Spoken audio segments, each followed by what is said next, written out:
السلام علیکم، آپ دیکھ رہے ہیں مبشر لقمان یوٹیوب چینل. میرے ساتھ اس وقت میاں محمود رشید بیٹھے ہیں. کسی تعارف کے محتاج نہیں، پاکستان تحریک انصاف کا بہت بڑا نام ہے.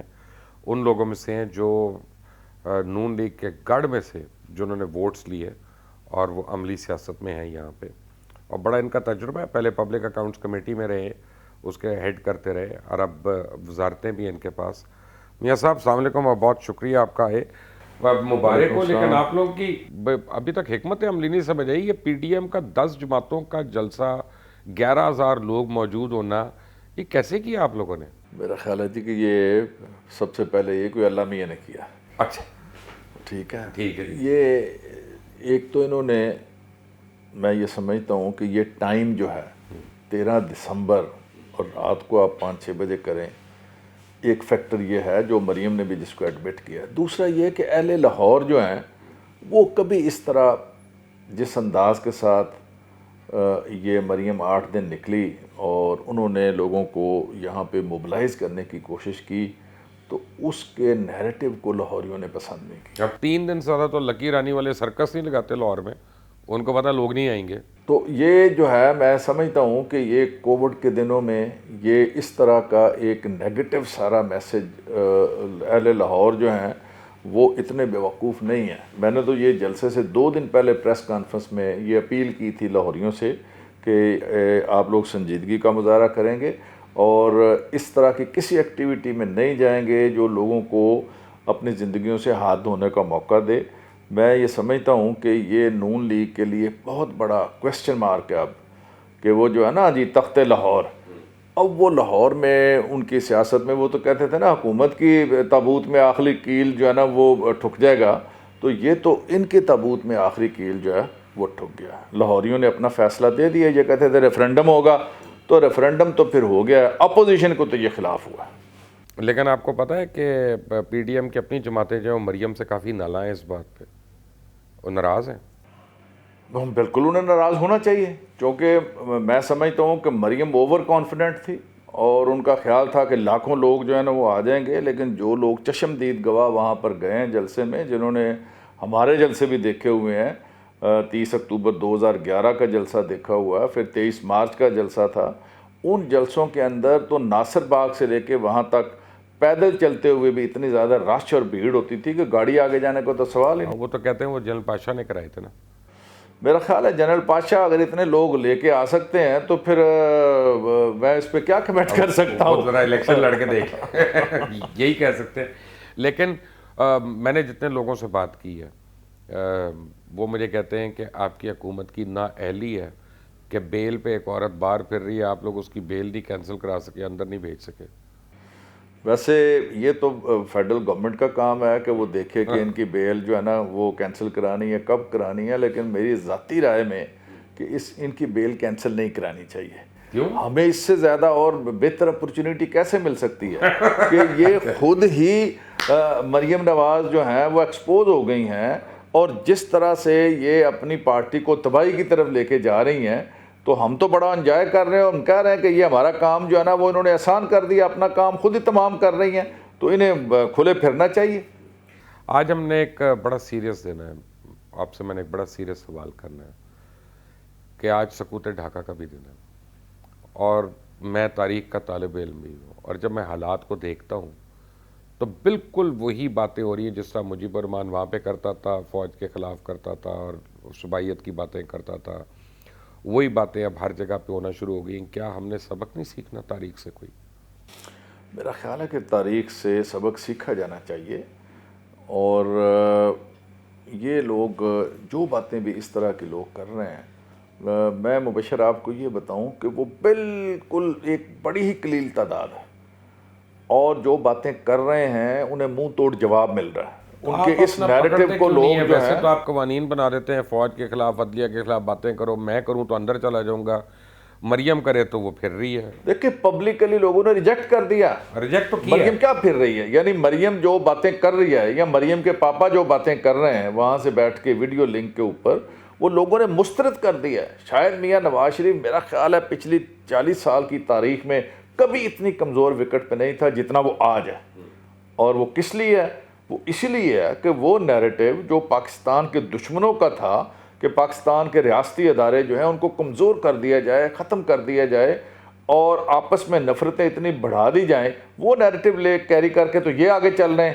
تو اب پبلکلی میں یہ سمجھتا ہوں پچھلے 3 ماہ سے جتنی بھاگ دوڑ کر رہے ہیں, اس سے ان کا گراف اوپر جانے کی بجائے وہ نیچے کی طرف آیا. لوگوں نے پسند نہیں کیا. لیکن آپ لوگوں کی اور آپ کے سپورٹرز کی بھی ایک غلطی ہے کہ آپ لوگ بھی ہر وقت حالت جنگ میں رہتے ہیں لوگوں کے ساتھ. تھوڑا سا آپ بھی صبر کریں نا, آپ بھی حکومت ہے, پیار اور شفقت رکھیں نا لوگوں سے. یہ بالکل آپ کی ٹھیک بات ہے کہ ہمیں لوگوں کو انگیج رکھنا چاہیے. میرا خیال ہے کہ ہم نے کوشش بھی کی, اسپیکر صاحب نے وہ پارلیمنٹ کے ممبرز کو بلایا کہ آپ آئیں, ہم بیٹھ کے اس پہ بات کرتے ہیں. اس کے بعد بھی کوششیں ہوئیں, لیکن اس کو عذرائے مذاق اور ہنسی مذاق میں لے لیا گیا اور ہماری کمزوری پر معمول کر لیا گیا کہ پتہ نہیں اب یہ منٹوں پہ آ گئے ہیں. حالانکہ ایسی کوئی بات نہیں ہے. خود وزیر اعظم نے یہ کہا. ایک طرف تو یہ کہتے ہیں جی یہ حکومت کا کام ہے کہ وہ انیشیٹو لے, ہمیں انگیج کرے اور بلائے اور ہمارے ساتھ بات کرے. جب ہم بات کرنے چلتے ہیں تو پھر یہ کہہ دیتے ہیں جی ہم کسی قسم کی بات کی چیز ان کے ساتھ نہیں ہوگی, اس کے دروازے بند ہو گئے. آپ تو بلاول نے کہہ دیا, لیکن بات چیت کے لیے کیا کریں گے آپ لوگوں کے پاس؟ دینے کو کیا ان کے, آپ کیا مولانا فضل الرحمان کو سینٹ کا سیٹ دے دیں گے؟ لیکن میں یہ سمجھتا ہوں جی کہ سوائے ایک بات کے کہ جو کرپشن کیسز ہیں ان کے اوپر پرائم منسٹر کا, ہماری پارٹی کا بڑا فارم ایک سٹینڈ ہے, اور ہم نے جو ووٹ لیے ہیں پچھلے انتخابات میں اس میں بھی مین بات یہ احتساب تھی کہ جن لوگوں نے ملک کو لوٹا ہے انہیں کیفر کردار تک پہنچایا جائے گا. اس کے علاوہ ہر چیز کے اوپر وزیر اعظم بھی کہہ چکے ہیں, ہم بھی کہہ رہے ہیں کہ ہر بات پر ڈائلاگ ہو سکتا ہے, بیٹھ کے بات ہو سکتی ہے. جو بھی ایشوز ہیں ان کو ہم ایڈریس کرنے کے لیے تیار ہیں, ان سے بات چیت کرنے کے لیے بھی تیار ہیں, نئی لیجسلیشن کے لیے بھی تیار ہیں. صرف اس ایک پوائنٹ کے علاوہ ہمارے دروازے ہر وقت کھلے ہیں. نہیں, لیکن بات یہ ہے کہ اب آپ کس کس سے مذاکرات کریں گے؟ آپ کے بیوروکریٹس آپ کی نہیں مان رہے, آپ کی پولیس آپ کی نہیں مان رہی, آپ کے پولیٹیکل لوگ جو ہیں وہ آپ کی نہیں مان رہے, میڈیا اب آپ کی اس طرح سے نہیں مان رہا, بار والے آپ کے. اب یہ دیکھیں نا, پی ڈی ایم کا پورا تحریک جو ہے یہ بار کے پلیٹ فارم سے شروع ہوئی ہے نا. اس کا مطلب ہے کہ وہ آپ سے کوئی بھی نہیں مان رہا, تو کوئی کسی کو تو لگائے نا ان کاموں پہ انگیج کرنے کے لیے, لوگوں کو ریچ آؤٹ تو کرے نا. دیکھیں یہ ایک جو بات آپ تجویز دے رہے ہیں وہ بالکل بے-جا نہیں ہے, بالکل ٹھیک تجویز ہے کہ ہمیں سینٹر کی سطح پہ میرا خیال ہے آلریڈی ایک کمیٹی بنی بھی ہوئی ہے, لیکن فوکس کر کے ان لوگوں کو, اگر وہ نہیں بھی مانتے, نہیں بات کرتے, تو کم از کم ہم بری و ذمہ ہیں, لوگوں کے سامنے آ جائے گا جی کہ ہم نے سیریس اٹیمپٹ اور ایفرٹس کی ہیں ہم نے, لیکن یہ ہماری کسی بات کو ماننے یا سننے کے لیے تیار نہیں ہے. تو جس طرح عوام نے پہلے ان کے نیریٹو کو ریجیکٹ کر دیا ہے, اس کے اوپر بھی وہ ان کو جو ہے نا مورد الزام انہی کو ٹھہرائیں گے. اچھا, میں نے کئی لوگوں سے بات کی, انہوں نے مجھے ایک عجیب سی بات, وہ لوگ ہیں جو نون لیگ کے سپورٹرز ہیں, اور ان سے میں نے بات کی. ان کو میں نے کہا یار تم لوگ مریم کے یا پی ڈی ایم کے جلسے پہ کیوں نہیں گئے؟ آپ گیس کریں انہوں نے مجھے کیا بات کی. قاضی حسین احمد صاحب کی بیٹی, ہماری بہن ہے سمیہ راحیل قاضی صاحبہ, وہ فاتحہ خوانی کی ان کی دادی کے لیے اور جاتی عمرہ گئی ہیں, اور انہوں نے گیٹ پہ ان کو رکوا دی اور واپس موڑ دی ہے.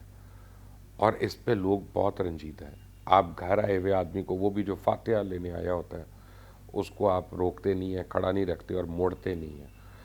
تو لوگوں نے اس سے بڑا ریئیکٹ کیا ہے جن لوگوں سے میری بات ہوئی ہے. آپ تو بڑی افسوس والی بات ہے. آپ کو پتہ ہے اس بات کا؟ نہیں, میں نے انہوں نے ان کو روک دیا تھا.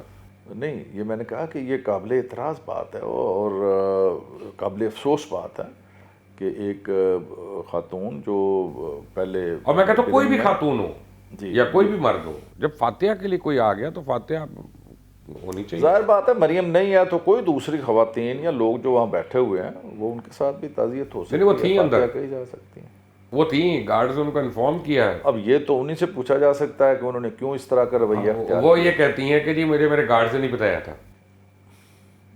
یہ سمجھ آتی ہے آپ کو بات؟ آپ کو سمجھ آتی ہے؟ اب پی ڈی ایم کا فیوچر کیا؟ پی ڈی ایم کا کوئی فیوچر نہیں ہے. دیکھیں یہ لاہور کا جلسہ ان کا اگر کامیاب ہو جاتا تو پھر کسی حد تک ہم اسپیکولیٹ کرتے آئندہ کے لیے کوئی کہ جی یہ آئندہ کوئی اس میں, اب تو یہ وہ 12 سے ہوا نکل گئی.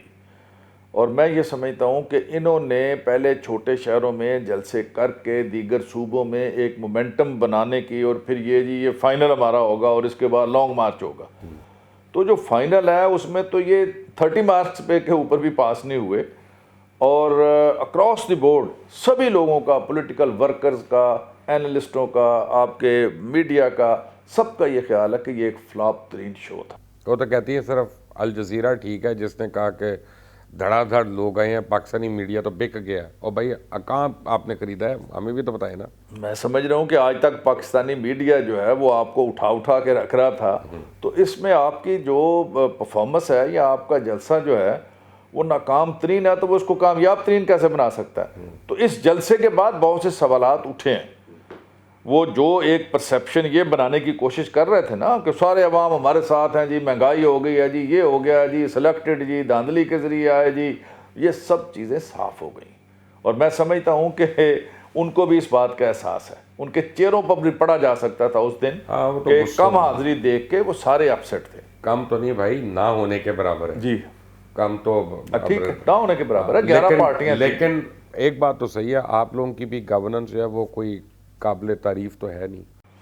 دیکھیں مبشر، ہم لوگ سر توڑ کوشش کر رہے ہیں. جن حالات کے اندر ہمیں اقتدار ملا تھا، ملک جو ہے دیوالیہ ہونے کو جا رہا تھا. خود پنجاب کے اندر ہمارے 65 ارب روپے کے چیک جو گورنمنٹ نے جاری کیے ہوئے تھے اپنے خزانے سے، وہ باؤنس ہو چکے تھے، مختلف کمپنیوں کے، کانٹریکٹرز کے. تو انتہائی مشکل حالات میں ہمیں یہ حکومت ملی، لیکن الحمدللہ گریجولی باوجود بڑے مشکل حالات کے ہم نے کافی گین کیا ہے. آپ میکرو لیول پہ دیکھیں تو انڈیکیٹر بہت بہتر ہو گئے ہیں. پنجاب کے اندر ہم نے بڑا کام کیا ہے، اور میں کہتا ہوں کہ کسی بھی طرح آپ ان کے 2 سالوں سے ہمارے ان 2 سالوں کا کمپیریزن کر لیں، ہم بہت آگے آپ کو نظر آئیں گے. یہ شہر لاہور ہے جہاں ہم بیٹھے ہوئے ہیں، یہاں شعبدہ بازی بڑی ہوتی تھی جی، اور یہ جو ویزیبل چیزیں کر کے وہ اس کو بیچتے تھے، باقی پورا پنجاب جہنم میں جائے. لیکن ہم نے پنجاب کے اوپر بھی توجہ دی ہے اور اب لاہور پہ بھی دی ہے. پچھلے 30 سال میں، یعنی 2091-90 میں جناح ہاسپٹل بنا تھا لاہور میں، اس کے بعد کوئی ہاسپٹل یہاں نہیں بنا. آبادی اس کی لاہور کی میاں 3 صاحب گنا ہو اپنی گئی. تقریر میں کہہ رہے تھے ہم نے بنائی ہیں اسپتال سارے. وہ اس وقت 30 میں بنا تھا، 90 میں بنا تھا، 91 میں. اب ہم نے 1000 بیڈ کا ہاسپٹل یہاں فیروزپور روڈ پہ بنا رہے ہیں، یہ عرفہ کریم ٹاور کے ساتھ. 600 بیڈ کا ہاسپٹل ایسا تو بنائیں گے نا کہ جہاں پہ آپ لوگوں کا اپنا علاج ہو سکے. آف کورس باہر جانا پڑے گا آپ کو. ہم تو اب بھی انہی اسپتالوں میں جاتے ہیں. میرا خیال ہے کہ یہ، اور ہم نے کچھ 7 یونیورسٹیاں شروع کی ہیں اس دفعہ، اور 9 ہاسپٹل ہیں لاہور کے علاوہ. باقی جو ڈسٹرکٹ ہیڈ کوارٹر ہیں وہاں لے کے جا رہے ہیں، اور انشاءاللہ یہ اس سال کے اندر پاکستان کے ہر سٹیزن کے پاس آپ کا انصاف ہیلتھ کارڈ ہوگا. یہ اتنی بڑی بات ہوگی کہ یہاں پر 20 کروڑ کی آبادی میں جو لوگ بھی ہیں ان سب کے پاس ہیلتھ کارڈ ہوگا 7 لاکھ روپے کا، کہ وہ جس جگہ چاہیں جا کے اپنا جو ہے نا وہ ٹریٹمنٹ کروا سکتے ہیں. اسی طرح سے یہ لاہور کے اوپر، باقی شہروں کے اوپر، ساؤتھ پنجاب کے اوپر، میں اگر آپ کسی وقت کوئی پروگرام رکھیں تو میں فیکٹس اینڈ فگرز کے ساتھ آپ کے پاس آؤں گا، اور میں انہیں چیلنج کروں گا کہ آئیے آپ کمپیریزن کر لیں ہمارے ان 2-2.5 سالوں کا آپ کے 5 سالوں کے ساتھ. لیکن پھر آپ اجازت دیں گے کہ ہم ان کی جماعت کا بھی کوئی بندہ بٹھا کے رکھیں؟ آف کورس، کیوں نہیں. میں تو کہہ رہا ہوں چیلنج تو اسی شکل میں ہوتا ہے نا کہ وہ اپنی تیاری کر کے آئے اور میں اپنے فیکٹس اینڈ فگرز لے کے آ جاؤں گا کہ ہم نے یہ کیا ہے جی، جس کے بارے میں آپ کہتے ہیں جی یہ کر کچھ نہیں رہے جی. ابھی ہمیں 1.5 سال پہلا لگا ہے پچھلا ملبہ صاف کرتے ہوئے. اب ہم نے اپنی ساری پلاننگ کر کے اس کے اوپر بڑی تیزی کے ساتھ ہر سیکٹر کے اندر جو ہے نا وہ ہمارا کام ہو رہا ہے. اب یہ کنسٹرکشن پیکج جو دیا ہے وزیر اعظم نے، یہ پاکستان کی تاریخ میں کبھی کسی نے نہیں دیا. مارٹگیج فائنینس کا کانسیپٹ جو تھا وہ ہم اخباروں میں پڑھتے تھے، یورپ میں، امریکہ میں، دوسرے ملکوں میں ہوتا تھا. یہ فرسٹ ٹائم ادھر پاکستان میں، پنجاب میں ہونے جا رہا ہے کہ بینک جو ہیں وہ اب روزانہ آپ اخبارات میں اشتہارات دیکھتے ہیں کہ ایک عام آدمی جو گھر بنانے کی سخت نہیں رکھتا تھا، گورنمنٹ نے اس طرح کا انیبلنگ انوائرمنٹ مہیا کر دیا کہ اب لوگ، ڈیولپر بھی، دوسرے لوگ بھی بڑی تیزی کے ساتھ اس سیکٹر میں آئیں اور بہت بہتری ہو رہی. آپ ٹیکسٹائل کو دیکھ لیں، 100% کیپیسٹی پہ تمام ہماری ملیں اور فیکٹریاں وہ چل رہی ہیں. لیبر نہیں مل رہی. آپ جو ہے ایکسپورٹ ہماری غیر ترین حالات کے اندر کووڈ کے باوجود 29% اس میں بڑھی ہے، اس میں اضافہ ہوا ہے. تو میں یہ سمجھتا ہوں کہ یہ ساری چیزیں جو ہے نا وہ بہتری کی طرف جا رہی ہیں. اسی چیز کی انہیں فکر کھائے جا رہی ہے ہماری اپوزیشن کو کہ انہیں سال اور مل گیا تو یہ تو پکڑا ہی نہیں دینا عمران خان نے آئندہ اور ہمارا صفایا ہو جانا ہے. میں ان کو ڈر ہے کہ اگر آپ سینٹ کا الیکشن جیت گئے تو آپ نے پتہ نہیں کیا عجیب قانون سازی کر کے سب کو اندر کر دینا ہے. دیکھیں میں یہ سمجھتا ہوں کہ مبشر یہ ہمارے ملک کے اندر جو ایگزسٹنگ قوانین ہے یہاں تو اکاؤنٹیبلٹی کا کوئی تصور نہیں ہے.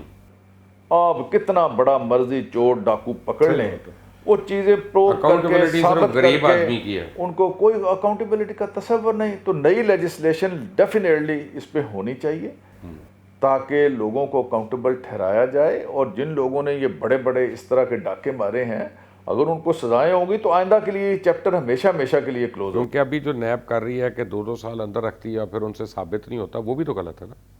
نہیں میں تو کہہ رہا ہوں کہ وہ غلط ہے. اس سارے کو ریویو کرنے کی ضرورت ہے.